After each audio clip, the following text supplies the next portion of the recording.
വർഷം ആദ്യ പകുതിയിൽ ദുബായ് പോലീസിന്റെ നാർക്കോട്ടിക്സ് വിഭാഗം 41.7 ലക്ഷം മയക്കുമരുന്ന് ഗുളികകൾ പിടികൂടിയതായി അധികൃതർ അറിയിച്ചു.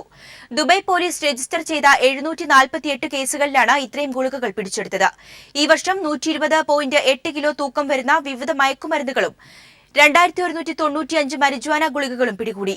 ദുബായ് പോലീസിന്റെ ആന്റി നാർക്കോട്ടിക്സ് വിഭാഗം ഡയറക്ടർ കേണൽ ഈദ് മുഹമ്മദ് താനി ഗരീബാണ് ഇക്കാര്യം അറിയിച്ചത്. ഒമാനിൽ വാഹനാപകടത്തിൽ മലയാളി മരിച്ചു. ഇബ്രയിലുണ്ടായ വാഹനാപകടത്തിൽ കാസർഗോഡ് നീലേശ്വരം സ്വദേശി ബാബുരാജാണ് മരിച്ചത്. മൃതദേഹം ഇബ്രയിലെ സ്വകാര്യ ആശുപത്രിയിൽ മോർച്ചറിയിൽ പ്രവേശിപ്പിച്ചിരിക്കുകയാണ്.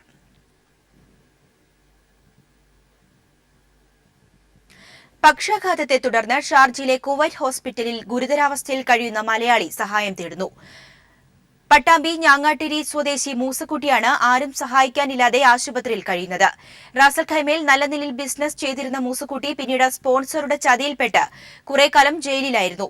എല്ലാം നഷ്ടപ്പെട്ട മൂസക്കുട്ടിക്ക് ഇപ്പോൾ ട്രാവൽ ബാൻ കാരണം നാട്ടിലേക്ക് പോവാൻ കഴിയാത്ത അവസ്ഥയാണുള്ളത്. മൂസക്കുട്ടിയെ സഹായിക്കാൻ താൽപര്യമുള്ളവർ സ്ക്രീനിൽ കാണുന്ന നമ്പറിൽ ബന്ധപ്പെടേണ്ടതാണ്.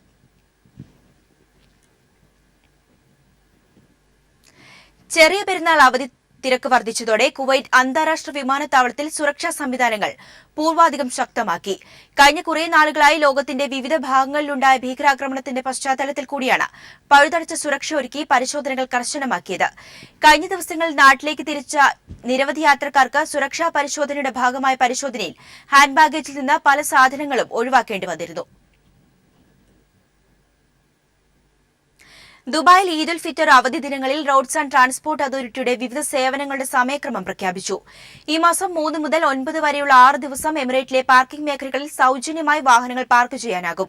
ഫിഷ് മാർക്കറ്റ് പാർക്കിംഗ് ഏരിയയിലും മൾട്ടി ലെവൽ പാർക്കിംഗ് ടെർമിനലുകളിലും സൌജന്യ പാർക്കിംഗ് ഉണ്ടായിരിക്കുന്നതല്ല. ഉപഭോക്തൃ സേവന കേന്ദ്രങ്ങളിൽ ഈ മാസം 3 മുതൽ ഓഫ് ഡ്യൂട്ടിയും പ്രഖ്യാപിച്ചു. Kairali cultural association Fujairah Khorfakkan unit ആഭിമുഖ്യത്തിൽ കോർഫഖാനിൽ വെച്ച് ഇന്നലെ ഇഫ്താർ സംഗമം നടന്നു. സമൂഹത്തിന്റെ വിവിധ തുറകളിൽപ്പെട്ട 300-ലധികം ആളുകൾ സമൂഹ നോമ്പുതുറയിൽ പങ്കെടുത്തു. കൈരളി ഇഫ്താർ സംഗമം central committee vice president Simon Samuel, K P. Sukumaran, Santhosh Kumar, C C. Joint secretary Justin Samuel തുടങ്ങിയവർ നേതൃത്വം നൽകി. രമേശ് ചെന്നിത്തലയെ യു.ഡി.എഫ് ചെയർമാൻ സ്ഥാനത്ത് നിന്ന് മാറ്റണമെന്ന് യൂത്ത് ഫ്രണ്ടം. ഇക്കാര്യം ആവശ്യപ്പെട്ട് സോണിയാഗാന്ധിക്ക് യൂത്ത് ഫ്രണ്ടം നേതാക്കൾ കത്തയച്ചു. ബാർക്കോഴ ആരോപണങ്ങൾക്ക് പിന്നിൽ കോൺഗ്രസ് നേതാക്കളാണെന്നും രമേശ് ചെന്നിത്തല, ബിജു രമേശ്, അടൂർ പ്രകാശ് എന്നിവർ ഗൂഢാലോചന നടത്തിയെന്നും കത്തിൽ ആരോപണം.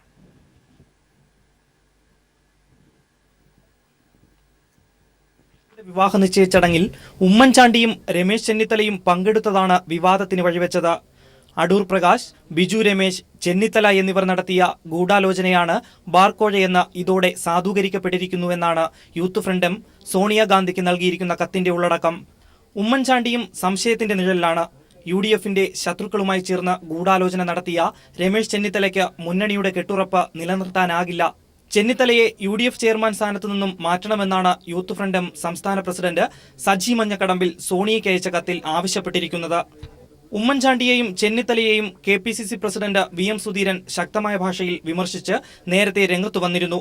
ഇതോടെ ബാർക്കോഴ കേസ് കെ.എം. മാണിയെ തകർക്കുന്നതിന് മുന്നണിക്കകത്തു നിന്നുള്ള ഗൂഢാലോചനയാണെന്ന് സാധൂകരിക്കപ്പെട്ടിരിക്കുകയാണ്. ബാർക്കോഴയുമായുണ്ടായ വിവാദങ്ങളുടെ നിജസ്ഥിതി കോൺഗ്രസ് ഹൈക്കമാൻഡ് അന്വേഷിക്കണമെന്നും കത്തിൽ ആവശ്യപ്പെട്ടിട്ടുണ്ട്. അതേസമയം വിവാദ വിഷയങ്ങളിൽ സ്റ്റിയറിംഗ് കമ്മിറ്റിക്ക് ശേഷം പ്രതികരിക്കാമെന്ന് കെ.എം. മാണി മാധ്യമപ്രവർത്തകരോട് പറഞ്ഞു. ഞാൻ പറയാനുള്ളതൊക്കെ പറഞ്ഞു. ഇനിയിപ്പോ ഒന്നും പറയാനില്ല. No comments. ഒന്നും പറയാനില്ല. ഞാൻ പറയാനുള്ളത് പറഞ്ഞിട്ടുണ്ട്. സ്റ്റിയറിംഗ് കമ്മിറ്റി ഉണ്ട്, ഞങ്ങൾ കൂടുന്നുണ്ട്. അതൊക്കെ വരട്ടെ. സ്റ്റിയറിംഗ് കമ്മിറ്റി വരട്ടെ. ബാർക്കോഴ കേസും ഇപ്പോഴത്തെ വിവാദവുമെല്ലാം യു.ഡി.എഫിനെ കടുത്ത പ്രതിസന്ധിയിലേക്കാണ് എത്തിച്ചിരിക്കുന്നത്. News bureau, Kottayam. ബാർക്കോഴ ആരോപണങ്ങളെക്കുറിച്ച് അന്വേഷിച്ച കേരള കോൺഗ്രസ് എം പ്രത്യേക സമിതി റിപ്പോർട്ട് പുറത്തുവന്നാൽ യു.ഡി.എഫ് തകരുമെന്ന് ആന്റണി രാജു. ഇപ്പോൾ പുറത്തുവരുന്നത് അന്വേഷണ റിപ്പോർട്ടിലെ വിവരങ്ങളാണ്. കത്തിന്റെ ഉള്ളടക്കം തെറ്റാണെങ്കിൽ കെ.എം. മാണി നിഷേധിക്കട്ടെയെന്നും ആന്റണി രാജു പറഞ്ഞു. പിപിടിയുടെ ന്യൂസ് ആൻഡ് ന്യൂസിലാണ് ആന്റണി രാജുവിന്റെ പ്രതികരണം. ഇത്രയൊക്കെ പറഞ്ഞ സ്ഥിതിക്ക് കെ.എം. മാണി അദ്ദേഹത്തിന്റെ കയ്യിലുണ്ട് എന്ന് പറയുന്ന റിപ്പോർട്ട് ഞങ്ങളുടെ അന്വേഷണ സമിതി നിഗമനങ്ങളിലെത്തി, കണ്ടെത്തി, കാര്യങ്ങൾ പരിശോധിച്ച്, ഞങ്ങൾ രേഖകൾ പരിശോധിച്ച്, ഞങ്ങൾ തെളിവെടുത്ത് വളരെ വിശദമായി പഠിച്ച്, ദീർഘകാലം പഠിച്ച് മനസ്സിലാക്കി കണ്ടെത്തിയ പേരുകൾ അടക്കമുള്ള റിപ്പോർട്ട് ശ്രീ കെ എം മാണിയുടെ കയ്യിലുണ്ടെന്ന് അദ്ദേഹം തന്നെ സമ്മതിച്ചിട്ടുള്ളതാണല്ലോ. ഞാൻ അത് പുറത്തു വിട്ടാൽ ഈ മുന്നണി തകരും, UDF തകരും. ഇപ്പോൾ UDFിനകത്ത് ഘടകകക്ഷിയായി നിൽക്കുന്ന KM മാണിയുടെ പാർട്ടിക്ക് ആ മുന്നണിയിൽ നിൽക്കാൻ കോൺഗ്രസ് അനുവദിക്കുകയില്ല. കോൺഗ്രസും KM മാണി ഉൾപ്പെടുന്ന ഐക്യ ജനാധിപത്യ മുന്നണി തകർന്ന് തരിപ്പണമാകും. അതുകൊണ്ടാണ് അവർ പുറത്തുവിടാത്തത്. ബംഗ്ലാദേശ് തലസ്ഥാനമായ ധാക്കയിൽ ഭീകരാക്രമണത്തിൽ ഇന്ത്യക്കാരിയായ വിദ്യാർത്ഥിനി ഉൾപ്പെടെ 22 പേർ കൊല്ലപ്പെട്ടു. തീവ്രവാദികൾ ബന്ദികളാക്കിയ 13 പേരെ സുരക്ഷാസേന മോചിപ്പിച്ചു. 6 തീവ്രവാദികളെ സുരക്ഷാസേന വധിക്കുകയും ഒരാളെ പിടികൂടുകയും ചെയ്തിട്ടുണ്ട്. ഭീകരാക്രമണത്തിന്റെ ഉത്തരവാദിത്തം ഇസ്ലാമിക് സ്റ്റേറ്റ് ഏറ്റെടുത്തു. രാജ്യത്ത് ഭീകരവാദം തടയാൻ കർശന നടപടികൾ തുടരുമെന്നും ജനം ഒറ്റക്കെട്ടായി ഭീകരവാദത്തെ ചെറുക്കുമെന്നും ബംഗ്ലാദേശ് പ്രധാനമന്ത്രി ഷെയ്ഖ് ഹസീന വ്യക്തമാക്കി. ധാക്കയിലെ നയതന്ത്ര മേഖലയായ ഗുൽഷാനിലെ ഹോളി ആർട്ടിസൺ കഫേയിൽ ഇന്നലെ രാത്രി 9:30 ഭീകരാക്രമണമുണ്ടായത്. റെസ്റ്റോറന്റിലേക്ക് ഇരച്ചുകയറിയ ആയുധധാരികളായ ഭീകരവാദികൾ വിദേശികൾ ഉൾപ്പെടെ 20ഓളം പേരെ ബന്ദികളാക്കി. 100 കമാൻഡോകൾ ഉൾപ്പെട്ട സുരക്ഷാസേനയും ഭീകരവാദികളും തമ്മിലുള്ള ഏറ്റുമുട്ടൽ 10 മണിക്കൂറിലധികം നീണ്ടുനിന്നു. ഏറ്റുമുട്ടലിൽ 2 സുരക്ഷാ സേനാംഗങ്ങൾ കൊല്ലപ്പെടുകയും നിരവധി പേർക്ക് പരിക്കേൽക്കുകയും ചെയ്തു. ഭീകരവാദികൾ ബന്ദികളാക്കിയ ഒരു ജപ്പാൻ സ്വദേശിയും ഒരു ഇന്ത്യക്കാരനും ഉൾപ്പെടെ 13 പേരെ മോചിപ്പിച്ചു. തീവ്രവാദി സംഘത്തിലുണ്ടായിരുന്ന 6 പേരെ സുരക്ഷാസേന വധിക്കുകയും ഒരാളെ പിടികൂടുകയും ചെയ്തു. ഭീകരാക്രമണത്തിന്റെ ഉത്തരവാദിത്വം ഇസ്ലാമിക് സ്റ്റേറ്റ് ഏറ്റെടുത്തു. എന്നാൽ ഈ കാര്യം സർക്കാർ ഔദ്യോഗികമായി സ്ഥിരീകരിച്ചിട്ടില്ല. ധാക്കയിലെ സൈനിക നടപടികൾ പൂർണ്ണ വിജയമായിരുന്നുവെന്ന് ബംഗ്ലാദേശ് പ്രധാനമന്ത്രി ഷെയ്ഖ് ഹസീന പറഞ്ഞു. രാജ്യത്ത് ഒരു തരത്തിലുള്ള തീവ്രവാദവും അനുവദിക്കില്ലെന്നും ജനം ഒറ്റക്കെട്ടായി തീവ്രവാദത്തെ ചെറുത്തുതോൽപ്പിക്കുമെന്നും ഷെയ്ഖ് ഹസീന വ്യക്തമാക്കി. ധാക്ക തീവ്രവാദി ആക്രമണത്തിന്റെ പശ്ചാത്തലത്തിൽ ഇന്ത്യ ഉൾപ്പെടെയുള്ള ലോകരാജ്യങ്ങളിലും തന്ത്രപ്രധാന കേന്ദ്രങ്ങളിൽ സുരക്ഷ ശക്തമാക്കി. News bureau, Delhi. ഹെൽമറ്റില്ലാത്തവർക്ക് പെട്രോൾ നൽകില്ലെന്ന ഉത്തരവ് ജനങ്ങൾക്ക് ബുദ്ധിമുട്ടായാൽ പിൻവലിക്കുമെന്ന് മന്ത്രി AK ശശീന്ദ്രൻ. ഈ നിലപാടിൽ മാറ്റമില്ലെന്നും മന്ത്രി കോഴിക്കോട് പറഞ്ഞു. അത് ജനങ്ങൾക്ക് ബുദ്ധിമുട്ടാണെങ്കിൽ പുനഃപരിശോധിക്കുന്നത് ഞാൻ പലതവണ പറഞ്ഞതാണല്ലോ. പിന്നെ അതിൻ്റെ എന്താ പുതിയത്? ജനങ്ങൾക്ക് പ്രയാസമുള്ള ഒരു കാര്യവും ഈ സർക്കാർ ചെയ്യില്ല. അതേസമയം ഇരുചക്ര വാഹനത്തിൽ ഹെൽമറ്റ് ഇല്ലാതെ വന്നാൽ പെട്രോൾ നൽകില്ലെന്നത് പുതിയ തീരുമാനമല്ലെന്ന് ട്രാൻസ്പോർട്ട് കമ്മീഷണർ ടോമിൻ തച്ചങ്കരി. പഴയ തീരുമാനം പുതിയ രീതിയിൽ അവതരിപ്പിക്കുക മാത്രമാണ് ചെയ്തത്. ഓഗസ്റ്റ് 1 മുതൽ തീരുമാനം നടപ്പാക്കും. ജനങ്ങൾക്ക് ബുദ്ധിമുട്ടില്ലാതെ തീരുമാനം നടപ്പാക്കും. ഇക്കാര്യം മന്ത്രിയെ ബോധിപ്പിച്ചിട്ടുണ്ടെന്നും ടോമിൻ ജെ തച്ചങ്കരി കൊച്ചിയിൽ പറഞ്ഞു. ഭാഗം കേട്ട് അത് തൃപ്തനായി. ഇത് നമുക്ക് നടപ്പാക്കണം എന്നുള്ള ഒരാശയമാണ് എനിക്ക് നൽകിയത്. വീണ്ടും അതേ എടുത്തു പറഞ്ഞു, ജനങ്ങൾക്ക് എന്തെങ്കിലും ബുദ്ധിമുട്ട് വരികയാണെങ്കിൽ നമുക്ക് ആ സമയത്ത് ആലോചിക്കാം. അപ്പം ഞാൻ പറഞ്ഞു, ജനങ്ങൾക്ക് ബുദ്ധിമുട്ടുണ്ടാകാത്ത രീതി ചെയ്തോളാം. അപ്പോൾ ഇതൊരു പ്രധാനമായിട്ടൊരു ബോധവൽക്കരണം ഒരു സംഭവത്തിലൂടെ ഇപ്പം ഞാൻ പറഞ്ഞല്ലോ, ഇത് കേരളത്തിൽ തന്നെ കണ്ണൂരും ചില സ്ഥലങ്ങളിൽ നടപ്പാക്കിയിട്ടുണ്ട്. പിന്നെ ശ്രീനാരായണ ഗുരുവിന്റെ പേരുപയോഗിച്ച് ഗുരുവിന്റെ ആശയങ്ങളെ തകർക്കാൻ SNDP നേതൃത്വം ശ്രമിക്കുന്നതായി CPM സംസ്ഥാന സെക്രട്ടറി കോടിയേരി ബാലകൃഷ്ണൻ. ആലപ്പുഴയിൽ പുന്നപ്ര വയലാർ സമരസേനാനിയും കമ്മ്യൂണിസ്റ്റ് നേതാവുമായ PK ചന്ദ്രാനന്ദന്റെ 2ാം ചരമവാർഷിക ദിനം ഉദ്ഘാടനം ചെയ്യുകയായിരുന്നു കോടിയേരി. ഒരു ജാതി ഒരു മതം ഒരു ദൈവം എന്ന് ഗുരുദേവൻ പറഞ്ഞതിന്റെ 100ാം വർഷത്തിൽ പോലും ഗുരുവിന്റെ ആശയങ്ങളെ നേതൃത്വം ഉപേക്ഷിച്ചു. ഈ സാഹചര്യത്തിൽ 1 വർഷം നീണ്ടു നിൽക്കുന്ന ഗുരു അനുസ്മരണ പരിപാടികൾ സംഘടിപ്പിക്കാൻ CPM തീരുമാനിച്ചതായും കോടിയേരി വ്യക്തമാക്കി. ശ്രീനാരായണ ഗുരു സ്ഥാപിച്ച SNDP യോഗം തയ്യാറായിട്ടുണ്ടോ? അവർ ശ്രീനാരായണ ഗുരുവിന്റെ ആശയത്തെ ഉപേക്ഷിച്ചു എന്നതിന്റെ ഏറ്റവും വലിയ തെളിവല്ലേ? ശ്രീനാരായണ ഗുരു പന്തിഭോജനം നടത്തി 100ാമത്തെ വർഷമാണിത്. ചെറായിയിൽ CPIM ഈ 100ാം വാർഷിക വിവിധ രീതിയിൽ ആചരിക്കാൻ പോവുകയാണ്. ദില്ലിയിൽ പാൻ മസാല കച്ചവടക്കാരുടെ ആക്രമണത്തിൽ കൊല്ലപ്പെട്ട രജത്തിന്റെ സഹപാഠികളുടെ മൊഴി മജിസ്ട്രേറ്റ് മുമ്പാകെ രഹസ്യമായി രേഖപ്പെടുത്തുമെന്ന് ദില്ലി പോലീസ് വ്യക്തമാക്കി. സഹപാഠികൾക്ക് വേണ്ട സുരക്ഷ ഒരുക്കുമെന്നും പോലീസ് ഉറപ്പു നൽകി. പ്രായപൂർത്തിയായ പ്രതിയെ ചൊവ്വാഴ്ചയോടുകൂടി ജുവനൈൽ ഹോമിൽ നിന്ന് മാറ്റുമെന്നും പോലീസ് അറിയിച്ചു. കേസിൽ സ്പെഷ്യൽ പബ്ലിക് പ്രോസിക്യൂട്ടറെ നിയമിക്കാനും തീരുമാനമായി. അതേസമയം സംഭവത്തിൽ നീതിപൂർവമായ അന്വേഷണം ഉറപ്പുവരുത്തണമെന്നാവശ്യപ്പെട്ട് മുഖ്യമന്ത്രി പിണറായി വിജയൻ കേന്ദ്ര ആഭ്യന്തരമന്ത്രിക്ക് കത്തയച്ചു. വിദ്യാർത്ഥി രജത്തിനെ പാൻമസാല ജീവനക്കാർ മർദ്ദിച്ച് കൊലപ്പെടുത്തിയതിന് ദൃക്സാക്ഷികളായ സഹപാഠികളുടെ മൊഴി IPC 164 പ്രകാരം രഹസ്യമായി രേഖപ്പെടുത്തുമെന്നാണ് പോലീസ് വ്യക്തമാക്കിയത്.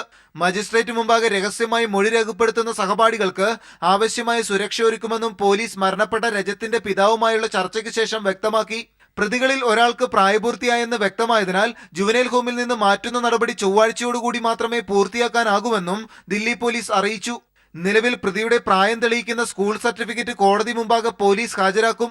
കേസിൽ സ്പെഷ്യൽ പബ്ലിക് പ്രോസിക്യൂട്ടറെ നിയമിക്കാനും ധാരണയായി. എന്നാൽ സംഭവം നടന്ന ദിവസങ്ങൾ കഴിഞ്ഞിട്ടും തെളിവ് ശേഖരിക്കാൻ പോലീസ് തയ്യാറാകാത്തതിനെതിരെ പ്രതിഷേധം ശക്തമാവുകയാണ്.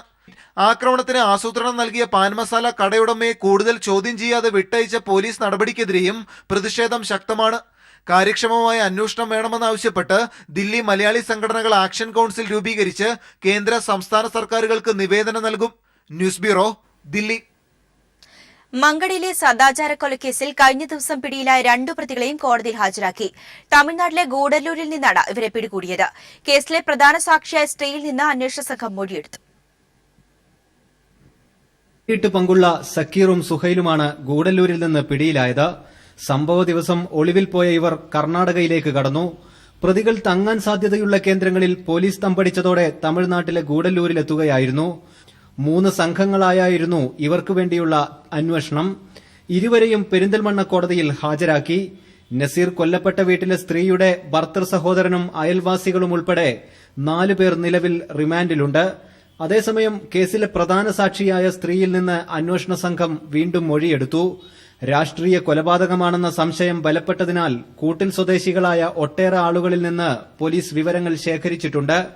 പിടിയിലായവരെല്ലാം മുസ്ലിം ലീഗ് പ്രവർത്തകരും ഒരാൾ പ്രായപൂർത്തിയാവാത്ത പെൺകുട്ടിയെ പീഡിപ്പിച്ച കേസിലും മറ്റ് 2 പേർ 2ലേറെ കേസുകളിലും പ്രതികളുമാണ്. News bureau, Malappuram.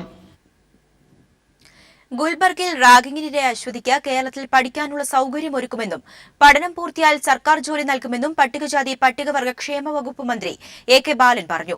Kozhikode medical കോളേജിലെത്തി അശ്വതിയെ സന്ദർശിച്ച ശേഷം മാധ്യമപ്രവർത്തകരോട് സംസാരിക്കുകയായിരുന്നു അദ്ദേഹം. റാഗിങ്ങിനെതിരായി ചികിത്സയിൽ കഴിയുന്ന അശ്വതിയുടെ പഠനം പൂർണ്ണമായും സർക്കാർ ഏറ്റെടുക്കും. കേരളത്തിൽ തന്നെ അശ്വതിക്ക് പഠിക്കാനുള്ള സൌകര്യമൊരുക്കുമെന്നും പഠനം പൂർത്തിയായാൽ അശ്വതിക്ക് ജോലി നൽകുമെന്നും മന്ത്രി AK ബാലൻ പറഞ്ഞു. കേരളത്തിൽ തന്നെ പഠനം തുടരുന്നതിനാവശ്യമായിട്ടുള്ള നടപടി സ്വീകരിക്കും. കുട്ടി പാസ്സായാൽ ഗവൺമെന്റ് ജോലിയും കൊടുക്കും. അശ്വതിയുടെ കുടുംബത്തിന് സഹായമായി സർക്കാർ നൽകുന്ന 2 ലക്ഷം രൂപ കുടുംബാംഗങ്ങൾക്ക് കൈമാറി.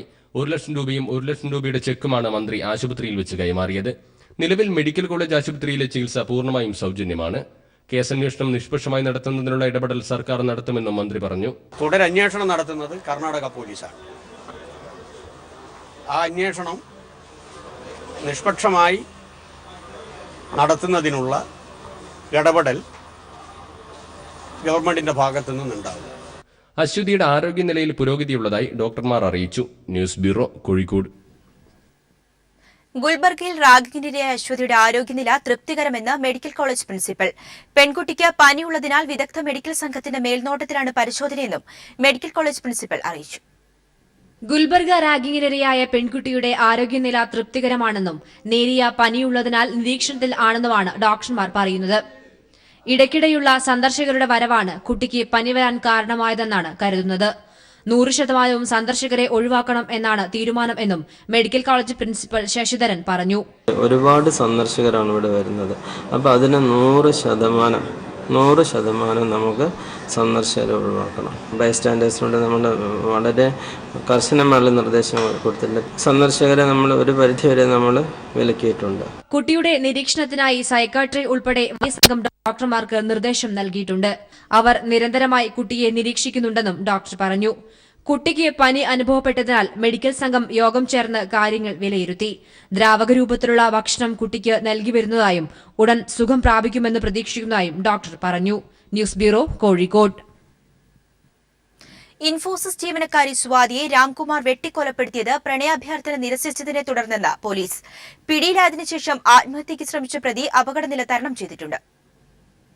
24-ാം തീയതിയാണ് ചെന്നൈ നടുക്കിയ കൊലപാതകം നുങ്കമ്പാക്കം സബർബൻ റെയിൽവേ സ്റ്റേഷനിൽ നടന്നത്. ഇൻഫോസിസ് ജീവനക്കാരിയായ സ്വാതിയാണ് ട്രെയിൻ കാത്തു നിൽക്കവെ യാത്രക്കാരുടെ മുന്നിൽ വെച്ച് ക്രൂരമായി കൊല ചെയ്യപ്പെട്ടത്. കഴുത്തിലും മുഖത്തും വെട്ടേറ്റ സ്വാതി സംഭവസ്ഥലത്തു തന്നെ മരിച്ചു. കൊലപാതകം നടന്ന് ഒരാഴ്ചയ്ക്ക് ശേഷമാണ് പ്രതി രാംകുമാർ ഇന്നലെ രാത്രിയോടെ ചെങ്കോട്ടയിൽ നിന്നും പിടിയിലായത്. ആക്രമണത്തിനു ശേഷം മുങ്ങിയ ഇയാൾക്കായി ഒരാഴ്ചയായി പോലീസ് തെരച്ചിൽ തുടരുകയായിരുന്നു. ഫോൺ കോൾ വിവരങ്ങളും CCTV ദൃശ്യങ്ങളും കേന്ദ്രീകരിച്ച് നടന്ന അന്വേഷണത്തിനൊടുവിലാണ് പ്രതി കുരുങ്ങിയത്. പോലീസിനെ കണ്ട ഉടൻ രാംകുമാർ കഴുത്തറുത്ത് ആത്മഹത്യയ്ക്ക് ശ്രമിച്ചു. തിരുനെൽവേലിയിലെ ആശുപത്രിയിലെത്തിച്ച ഇയാൾ അപകടനില തരണം ചെയ്തിട്ടുണ്ട്. സ്വാതി ഇയാളുടെ പ്രണയാഭ്യർത്ഥന നിരസിച്ചതിലുള്ള വിദ്വേഷമാണ് കൊലപാതകത്തിന് കാരണമെന്നാണ് അറിയുന്നത്. News desk. വിധിയുടെ ക്രൂര വിളയാട്ടത്തിന് വിധേയയായ ഷാലുമോൾ എന്ന വിദ്യാർത്ഥിനി പ്രാർത്ഥനകളും പ്രതീക്ഷകളുമായി ജീവിക്കുകയാണ്. ബ്രെയിൻ ട്യൂമറും ക്യാൻസറും ഷാലുവിന്റെ കണ്ണുകളുടെ കാഴ്ച കവർന്നു. ഒരാളുടെ സഹായമില്ലാതെ ഷാലുവിന് എഴുന്നേൽക്കാൻ പോലും കഴിയില്ല. സ്വന്തമായി വീട് പോലുമില്ലാത്ത നിർധരനായ ഷാലുവിന്റെ മാതാപിതാക്കൾ ചികിത്സയ്ക്കായി സുമനസ്സുകളുടെ സഹായം തേടുകയാണ്.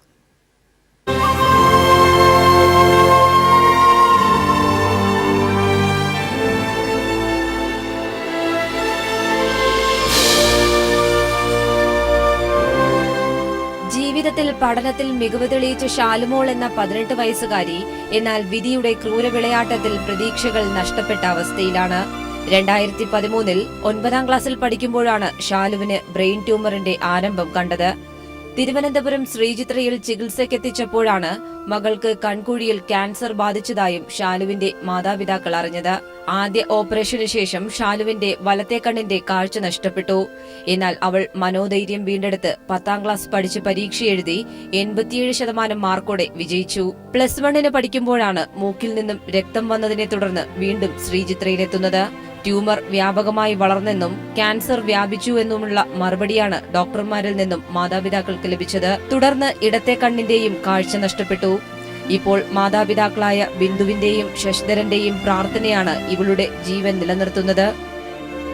അവസാനം ചെന്ന് പറഞ്ഞു ഓപ്പറേഷൻ ചെയ്യാനൊന്നും പറ്റൂല, ഓപ്പറേഷൻ ചെയ്താൽ 30% ഉറപ്പ് പറഞ്ഞിട്ടുണ്ട്. ഞാൻ ചെയ്തുകൊണ്ടിരിക്കുന്നത് എന്തെങ്കിലും സംഭവിച്ചു. അങ്ങനെ വീട്ടിൽ കൊണ്ടുവന്നത് ജീവിക്കണ കാലം വരെ ജീവിക്കട്ടെ, 3 മാസത്തെ കാലാവധിയാണ് അവർ പറഞ്ഞത്. കൂലിപ്പണിയെടുത്താണ് ശശിധരൻ ഷാലുവിനെ ചികിത്സിക്കുന്നത്. കല്ലറയിൽ ഇവർക്കുണ്ടായിരുന്ന 20 സെന്റും വീടും മകളുടെ ചികിത്സയ്ക്കായി വിറ്റു. ഇപ്പോൾ വെഞ്ഞാറമൂട് മണക്കാടുള്ള വാടക വീട്ടിലാണ് ഈ കുടുംബം കണ്ണീർ കയത്തിൽ പ്രാർത്ഥനയുമായി ജീവിക്കുന്നത്. സുമനസ്സുകൾക്ക് ഷാലുവിന്റെ ചികിത്സയ്ക്കായി ഈ മാതാപിതാക്കളെ സഹായിക്കാം. Account number 3380357655, central bank Venjaramoodu Thiruvananthapuram.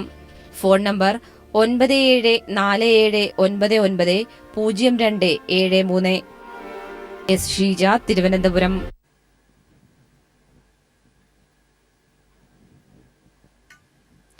കൊല്ലത്ത് നിന്ന് 2 ആഴ്ച മുമ്പ് അറസ്റ്റിലായ അസം സ്വദേശികളായ സഹോദരങ്ങളിൽ ഒരാൾ ബോഡോ തീവ്രവാദിയാണെന്ന് സ്ഥിരീകരിച്ചു.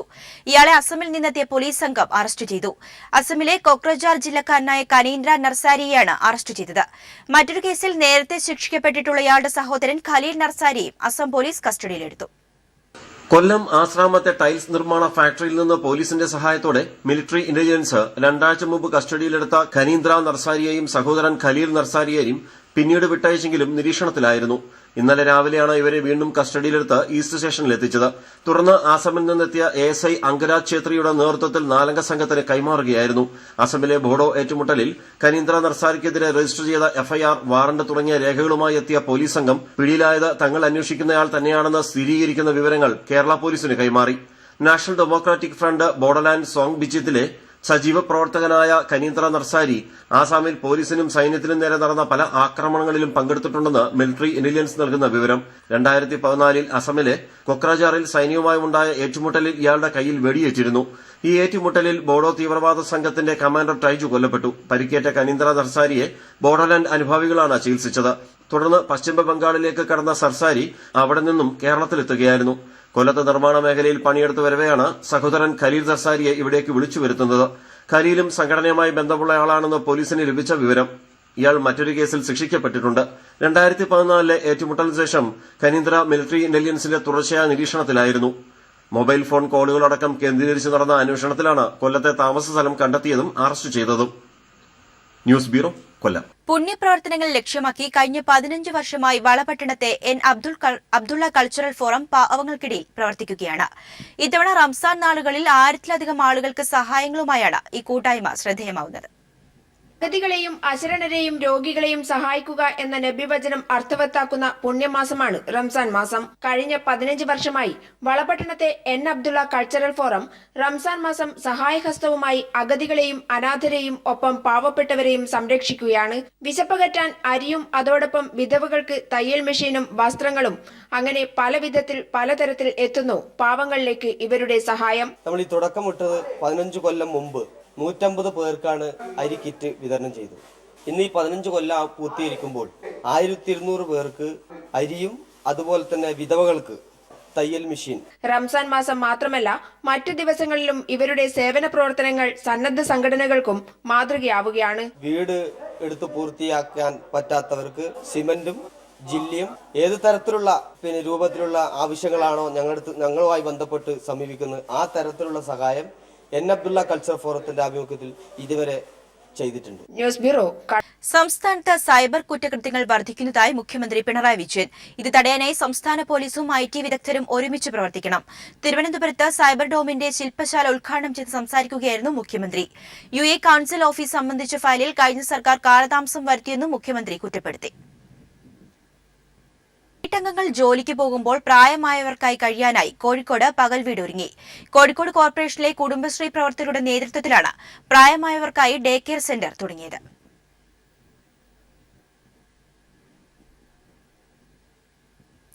ജ്വല്ലറി ഷോറൂം ഇനി മുതൽ നിങ്ങളുടെ വീട്ടുപടിക്കലും എത്തും. ബോബി ചെമ്മണ്ണൂർ ഇന്റർനാഷണൽ ഗ്രൂപ്പാണ് Bobby and Maradona gold diamond പറക്കും ജ്വല്ലറി എന്ന പേരിൽ ഇത്തരമൊരു അപൂർവ സംരംഭത്തിന് തുടക്കം കുറിച്ചിരിക്കുന്നത്. ദിലീപ് ചാബ്രിയാണ് പറക്കും ജ്വല്ലറി ഡിസൈൻ ചെയ്തിരിക്കുന്നത്. ലോകത്ത് ഇപ്പോൾ അമേരിക്കയിൽ മാത്രമാണ് മൊബൈൽ ജ്വല്ലറി പ്രവർത്തിക്കുന്നത്.